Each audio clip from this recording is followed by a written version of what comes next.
Congolaises, Congolais, chers compatriotes, il y a 6 ans, je prenais congé de mes responsabilités en tant que président de la République, chef de l'État.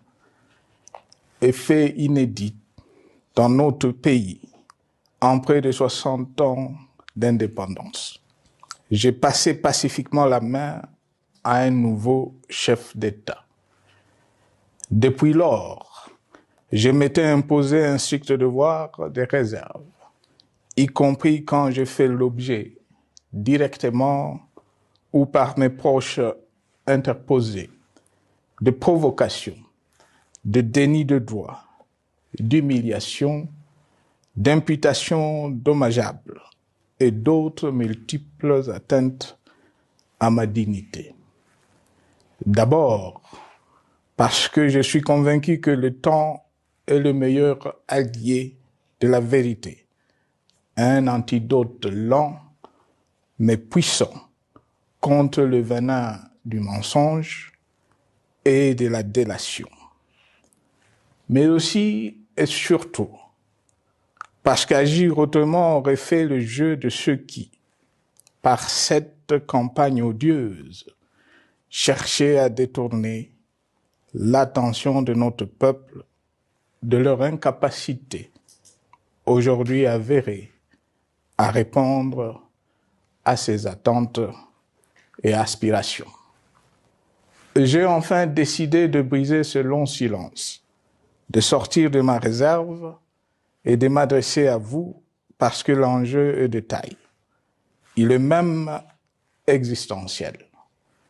Non pas pour ma famille politique ou biologique, moins encore pour ma modeste personne, mais plutôt pour la nation congolaise et pour l'avenir de notre cher et beau pays.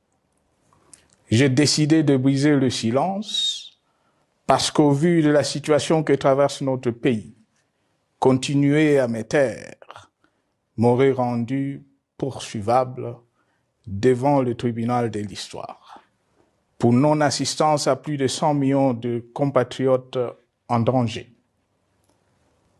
Je saisis cette opportunité pour partager avec vous mes réflexions et participer ainsi à la recherche de la solution à la crise que traverse notre pays, la République démocratique du Congo, terre de nos ancêtres, car il est gravement malade et son pronostic vital engagé. Mieux que quiconque, vous en êtes conscient, car vous en faites quotidiennement les frais dans votre chair et vous en payez le prix. Mes chers compatriotes, vu l'importance stratégique de notre pays et le rôle qu'il est appelé à jouer, j'avais, de l'avènement au pouvoir du chef de l'État actuel, conclu avec lui un accord donnant naissance à la coalition entre nos forces politiques respectives. À propos de cet accord, beaucoup de contre-vérités ont été dites, y compris, fort malheureusement, par celui qui est censé connaître la vérité, parce qu'en étant l'un de 2 principaux signataires. En attendant qu'au moment opportun, la vérité soit rétablie, preuve irréfutable à l'appui, permettez-moi pour l'instant d'affirmer qu'en ce qui me concerne, la conclusion de cet accord n'avait par cet accord de mutualisation de forces, j'entendais en effet permettre à mon successeur d'exercer dans la direction des affaires de l'État plus de pouvoir effectif que ce que la faible représentation de sa famille politique au sein de la nouvelle Assemblée nationale était en droit de lui conférer. Je voulais par ailleurs faciliter le fonctionnement harmonieux des institutions et éviter à la nation, comme à notre jeune démocratie, d'éventuelles crises politiques qui leur auraient été fatales. Cette première alternance pacifique et civilisée à la tête du pays avait suscité d'autant plus d'espoir qu'en janvier 2019, notre pays se trouvait en bien meilleur état qu'au moment de ma propre accession à la magistrature suprême en janvier 2001. Alors que j'avais trouvé un pays au bord de l'implosion, miné par une longue dictature et des guerres, sans institutions républicaines, économiquement en faillite et socialement déchiré. Bref, un pays dont l'incertitude de lendemain menaçait la stabilité de toute la région.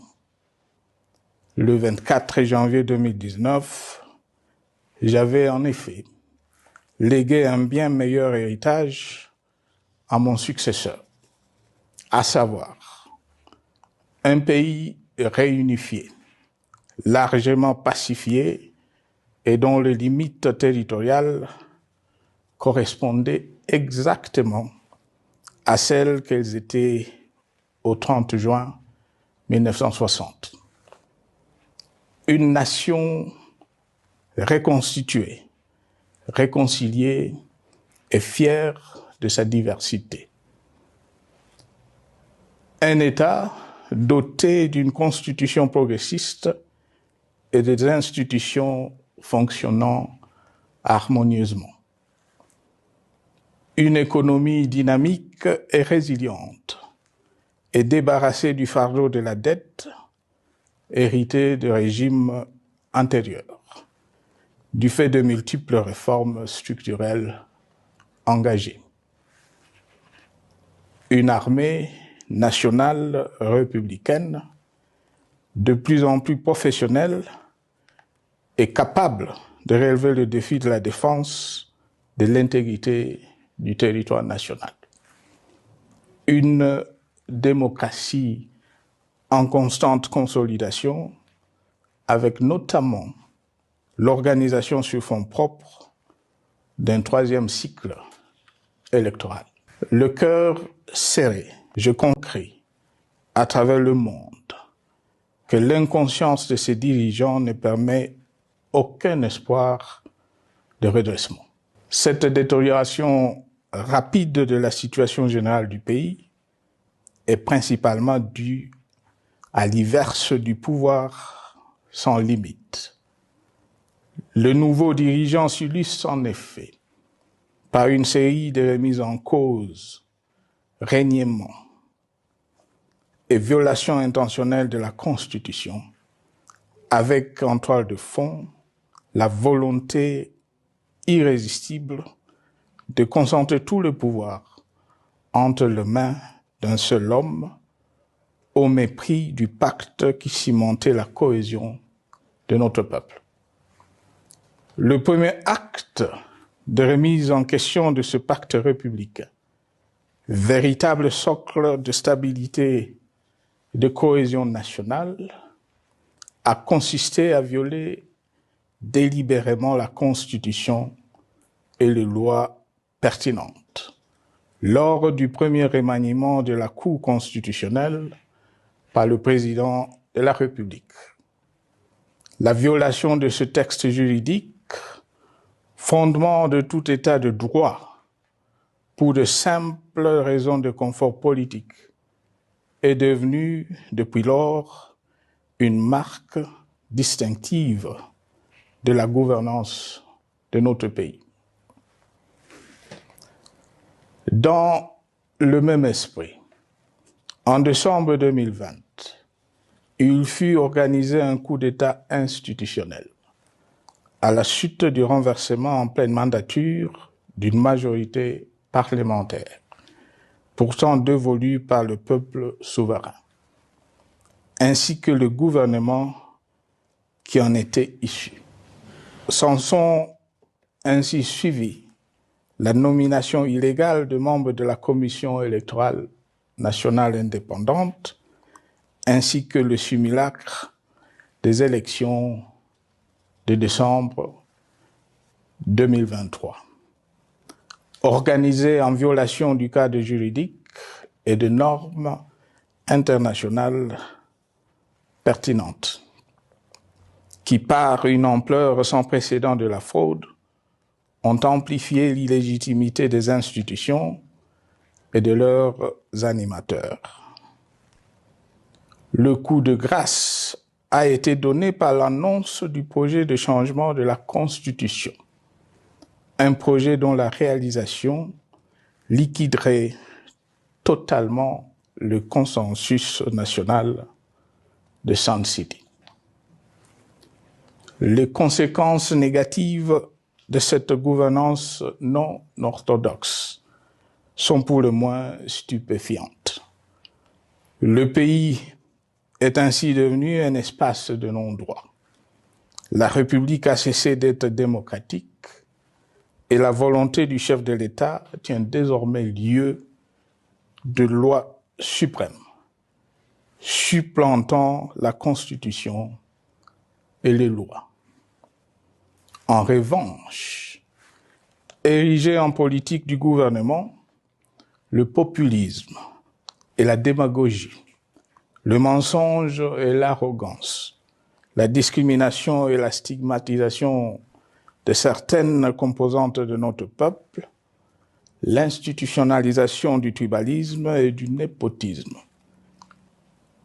l'opposition de communautés nationales les unes aux autres, le discours de haine et l'injustice ainsi que l'impunité ont d'autant plus aisément détruit la cohésion nationale et le vivre ensemble que l'opulence outrancière et le non-respect de la parole donnée sont les maîtres mots de la classe politique au pouvoir. Ce qui a rendu le pays fragile et donc vulnérable.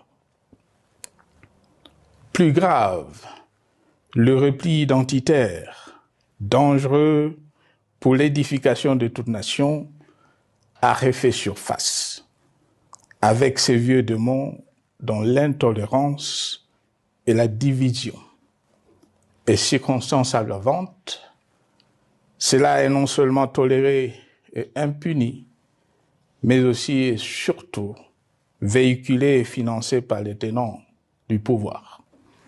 Face à cette qui structure notre identité et forge notre unité, elle a complètement démissionné de ses responsabilités, se laissant ouvertement instrumentaliser à des fins politiques. Elle n'est donc plus qu'un instrument d'oppression d'une dictature qui tente désespérément de survivre à contre-courant de l'histoire, par la terreur et l'imposition de la pensée unique. Rôle peu louable qu'elle partage avec les milices tribales, ainsi que la police et le service de renseignement, eux aussi détournés de leur noble mission de protection des citoyens et de sécurisation de l'État. Sur le plan économique, la situation est de plus inquiétante. Malgré l'augmentation des recettes publiques, essentiellement due à l'arrivée à maturité de toutes les réformes courageusement votées de 2002 à 2018, notamment le nouveau code minier, forestier, des hydrocarbures, des assurances et de la sous-traitance, et un niveau d'aide financière accru de la part des institutions de Bretton Woods. Aucun investissement n'a été réalisé pour doter le pays d'infrastructures modernes, soutenir des réformes structurelles et stimuler la croissance. Par contre, L'inflation et la dépréciation monétaire, jadis vaincues, sont de retour. La corruption et le détournement de deniers publics ont atteint un niveau inédit. Et l'endettement public que nous avions maîtrisé de 2010 a de nouveau grimpé en flèche, dépassant la barre des 10 milliards de dollars et suscitant des inquiétudes légitimes quant à la solvabilité à moyen et long terme du pays. Les conséquences sur le plan social sont aussi dramatiques. Aggravation du chômage, accumulation des arriérés des salaires des agents de l'État, baisse drastique du niveau de vie de la population et recrudescence du banditisme urbain, de l'exode rural et de la famine dans un nombre croissant de provinces. Les Congolais sont désormais en proie à une véritable angoisse existentielle. Parmi les victimes résignées de ce gâchis se trouve en bonne place notre jeunesse, qui a été pourtant de tout le combat démocratique et qui a beaucoup cru aux vertus de l'alternance pacifique. Aujourd'hui, sans repère ni perspective sérieuse du lendemain, et se sont abandonnés, laissés à la merci des entrepreneurs de conflits et de vendeurs d'illusions de tous bords. Rien de ce qui lui a été promis depuis 6 ans n'a été réalisé. À cette jeunesse désabusée, comme à l'ensemble de notre peuple, nous tenons à donner une assurance. L'échec d'un régime compromet, mais ne scelle pas définitivement le sort d'un peuple. Mes chers compatriotes, s'agissant de la situation sécuritaire, dans les grandes agglomérations comme dans nos campagnes, elle est partout plus que préoccupante. C'est le cas notamment au nord Kivu, au sud Kivu, en Ituri, au Maniema, au Tanganyika, au Katanga et au Mai-Ndombe, province pourtant voisine de Kinshasa, capitale du pays et siège des institutions. Le sang de nos compatriotes civils et militaires, valeureux officiers et soldats des rangs, mais aussi députés, éminents membres de la société civile ou de partis politiques, a ainsi abondamment et gratuitement coulé. Du fait de l'intolérance, du cynisme, voire pire, d'un terrorisme d'État, pratiqué dans un seul et unique dessein, l'abus du pouvoir pour le pouvoir. C'est le cas, entre autres, de plusieurs centaines de détenus du centre pénitentiaire de rééducation de Makala, sauvagement abattus dans la nuit du 1er au 2 septembre 2024, victimes sans défense d'un crime incontestable contre l'humanité, à ce jour resté impuni. Il en est de même de membres de la secte mystico-religieuse Wazalendo de Goma, de jeunes de la Junafek à Lubumbashi et du massacre des adeptes de l'église Mbidi à Kilwa. Cette déliquescence de la situation sécuritaire est due à la mauvaise gouvernance du pays qui, dans ces secteurs, est aujourd'hui caractérisée par une formation militaire bâclée, des recrutements et mises en place ethniquement motivés, ainsi que par l'emprisonnement sans jugement, aussi bien de plusieurs militaires et officiers de haut rang que des agents de l'ordre et de sécurité, majoritairement swahiliphones. Bien plus, à l'armée nationale, bouclier de la nation, instrument de préservation de l'indépendance nationale et de l'intégrité territoriale, il a été substitué de bandes de mercenaires, de groupes armés, de milices tribales et de forces armées étrangères qui ont non seulement montré leurs limites, mais aussi enfoncé le pays dans un chaos indescriptible.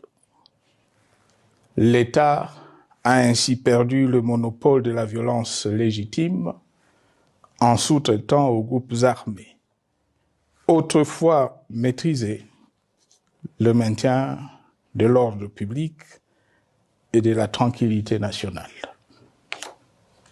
Et comme si cela ne suffisait pas, l'armée nationale est vilipendée, conspuée et tournée en dérision par les autorités qui n'assument jamais rien alors qu'elles sont censées veiller à sa consolidation et à sa respectabilité. Pour les avoir formés, commandés et conduits au front, je connais nos soldats, bouc émissaire aujourd'hui de toutes les contre-performances enregistrées sur les champs de bataille. Ils ne sont pourtant pas intrinsèquement moins bons, moins nationalistes et moins loyaux. Ce qui a changé entre-temps, c'est la qualité du commandement et de leur prise en charge. Au niveau régional, le gouvernement a levé l'option désastreuse de se détourner de deux principaux instruments internationaux qui étaient à la base de l'architecture régionale de paix et de sécurité, laquelle avait permis la stabilité régionale que le président actuel avait trouvée lors de son accession au pouvoir, à savoir le pacte sur la sécurité, la stabilité et le développement dans la région de Grand Lac et l'accord cadre pour la paix, la sécurité et la coopération pour la République démocratique du Congo et la région. Plus grave encore, en faisant de forces négatives, les FDLR, ainsi que des centaines de groupes armés congolais, des supplétifs des forces armées de la République démocratique du Congo, le gouvernement a ouvert la voie à la régionalisation du conflit, avec des conséquences inévitables sur la stabilité de la région. Mes chers compatriotes, alors que sur le plan institutionnel, politique, économique et social, les fondamentaux avaient été établis et que le pays avait été placé sur la rampe de lancement, prêt à décoller. Nous voici, hélas, en un temps record, soit 6 ans, de nouveau à la case départ. Celle d'un État failli, divisé, désintégré, au bord de l'implosion, inscrit en bonne place au palmarès de pays pauvres, le plus corrompu et très endetté. En atteste tout le rapport tant du Conseil de sécurité des Nations Unies que ceux sur l'indice de développement humain et sur la pauvreté. La crise qui déchire notre pays est donc profonde et multidimensionnelle. Sa solution doit être nécessairement globale. Toute autre approche n'a donc aucune chance de conduire à une paix durable. Bien plus, le Congo est intemporel. Il n'appartient pas à tel ou tel régime politique, ce dernier étant par définition rotatif et donc passager en démocratie. Il appartient plutôt au peuple congolais dans sa grande diversité. Ce qui est vrai du Congo l'est aussi des immenses ressources du sol et du sous-sol dont il regorge et qui sont essentielles à la croissance et au développement à l'échelle internationale. Que tous, au pays comme à travers le monde, en tiennent compte et qu'ils inscrivent leurs projets dans une perspective qui privilégie l'intérêt du Congo et des Congolais, plutôt que celui de ceux qui, à un moment ou à un autre, dirigent le pays. Ils doivent plutôt être pris en compte, la dictature doit prendre fin et la démocratie, tout comme la bonne gouvernance économique et sociales doivent être restaurées. Car, comme en témoigne l'histoire, il ne peut y avoir de solutions sécuritaires définitives sans solution politique sincère. Sinon, il y aura de nouvelles vagues de convulsions politiques, de troubles à la paix, d'insécurité, d'instabilité institutionnelle, de conflits armés et de guerres civiles. Perspective qu'en toute responsabilité, nous, Congolais, ne pouvons plus nous permettre.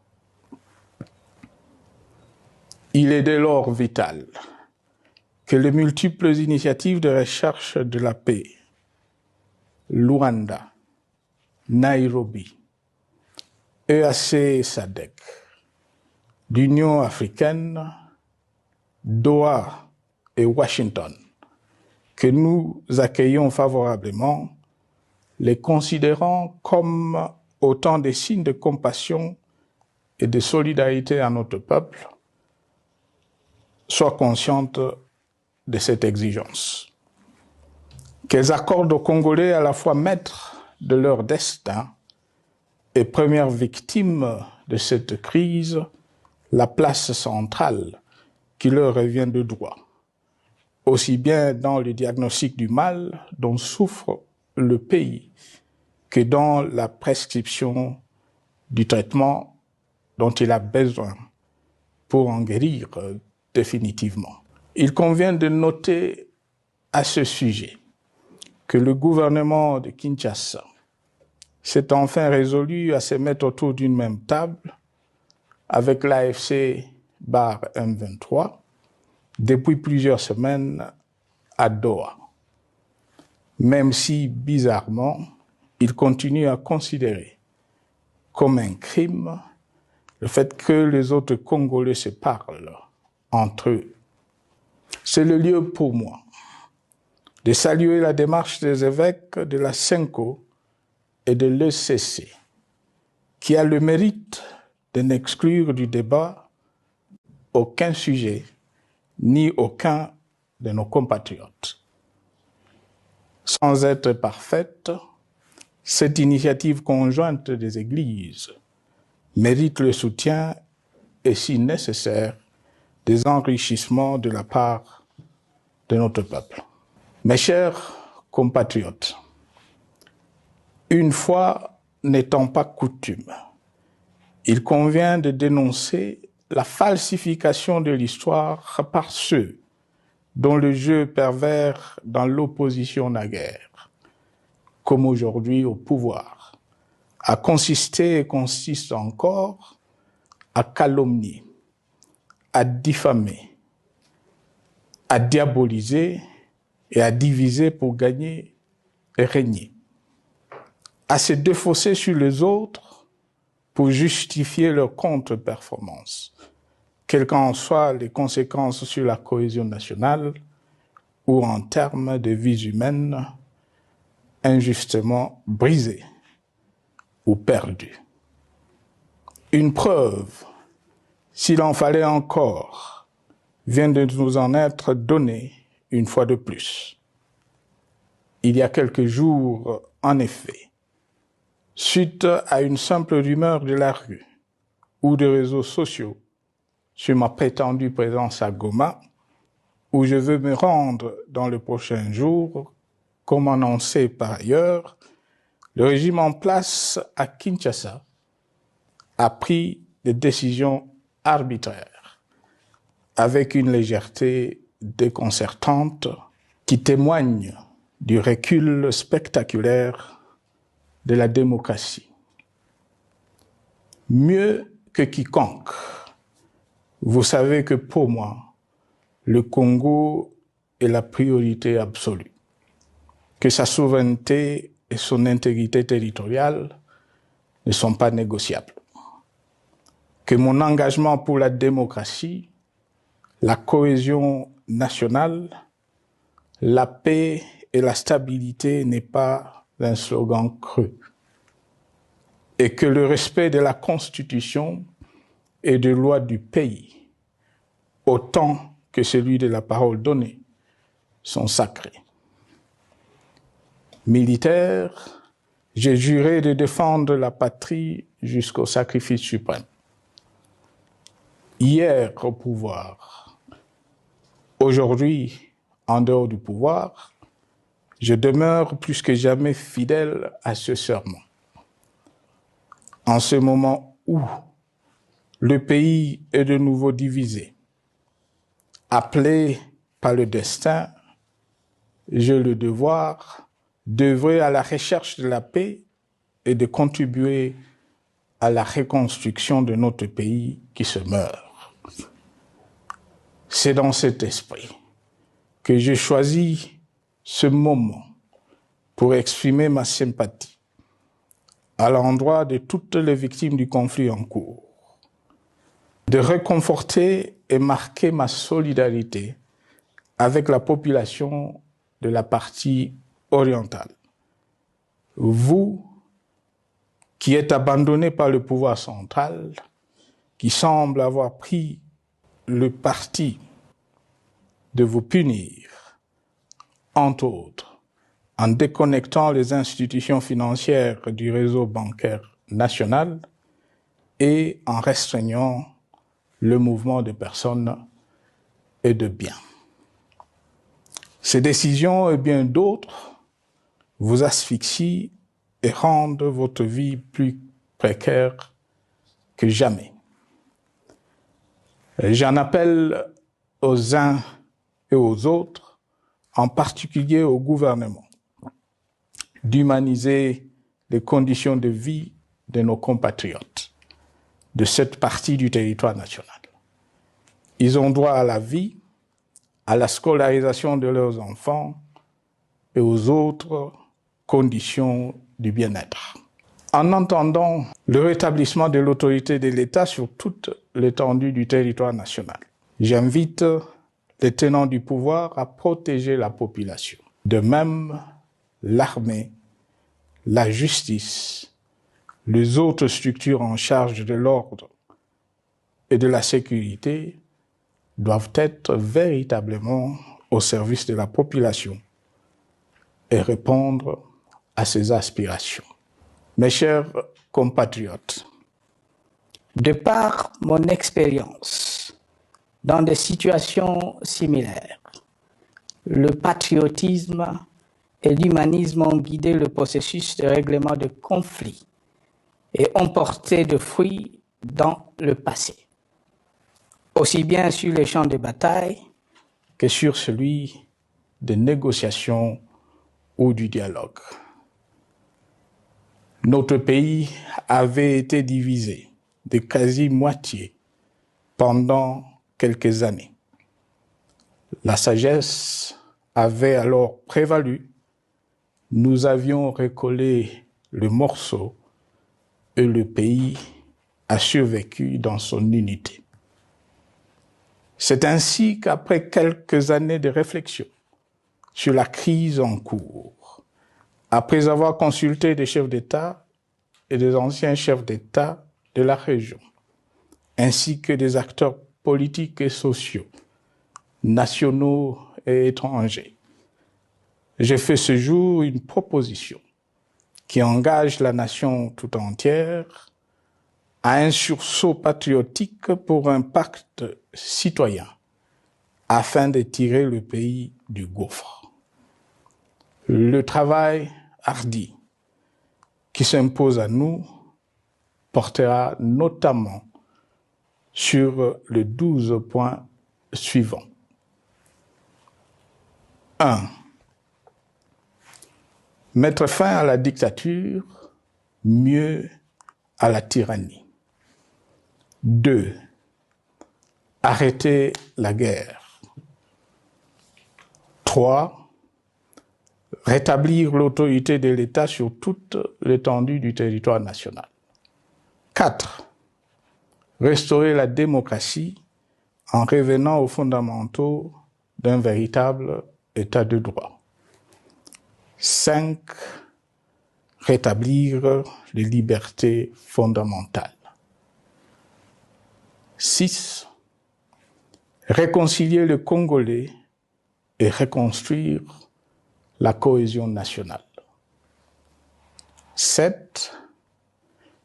Relancer le développement du pays par la mise en place d'une bonne gouvernance économique, une gestion administrative et financière orthodoxe et une répartition équitable des ressources nationales. 8. Relancer le dialogue sincère et permanent avec tous les pays voisins en vue de l'instauration de la paix et du développement durable dans la région. 9. Rétablir la crédibilité du pays auprès de partenaires au niveau tant régional, continental qu'international. 10. Neutraliser tous les groupes armés nationaux et étrangers et rapatrier ces derniers dans leur pays d'origine. 11. Mettre définitivement fin au recours et à l'utilisation de mercenaires, conformément à la Convention de l'Union africaine sur l'élimination du mercenariat en Afrique du 3 juillet 1977 et à la résolution des Nations Unies du 4 décembre 1989 portant sur la Convention internationale contre le recrutement, l'utilisation, le financement et l'instruction de mercenaires et rapatrier sans condition ceux qui sont déjà déployés sur le sol congolais. 12. Ordonner le retrait sans délai de toutes les troupes étrangères du territoire national. À ce sujet, je salue la décision sage des pays de la SADC de retirer les troupes de la SAMI DRC de notre pays. Vu l'immensité de la tâche ainsi décrite, je lance un appel solennel à tous les Congolais, sans distinction de sexe, d'ethnie, d'âge, de classe sociale, de zone géographique ou d'appartenance politique, qui aiment passionnément le Congo, qui sont prêts à tous les sacrifices, qui adhèrent sans réserve au pacte républicain de Sun City et qui tiennent au respect de la Constitution du 18 février 2006, à se dire autour de ces objectifs. Il s'agit de la refondation de l'État et de l'édification d'un pays qui a perdu ses repères. Mobilisons-nous et mettons à profit tous les moyens à notre disposition pour restaurer l'unité nationale, sauver le Congo et préserver son indépendance. Car l'Afrique et le monde nous regardent. Mes chers compatriotes, le Congo vaut mieux que la caricature qu'en donnent ses dirigeants actuels. Le Congo mérite mieux que cette politique extérieure faite de jérémiades et de mendicité. J'ai donc la ferme conviction que le peuple congolais est capable, aujourd'hui comme en 1960, de vaincre le démon de la division, qu'il est capable aujourd'hui, comme au cours de la décennie 90, de vaincre la tyrannie et la tentation du pouvoir absolu. Qu'il est capable aujourd'hui, comme en 2003, de prendre le dessus sur ce qui nous divise et de mettre fin à la violence armée qui oppose ses enfants.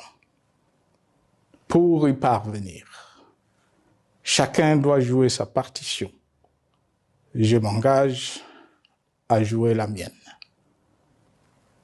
Que Dieu bénisse la République démocratique du Congo, qu'il bénisse individuellement chacun de vous. Je vous remercie.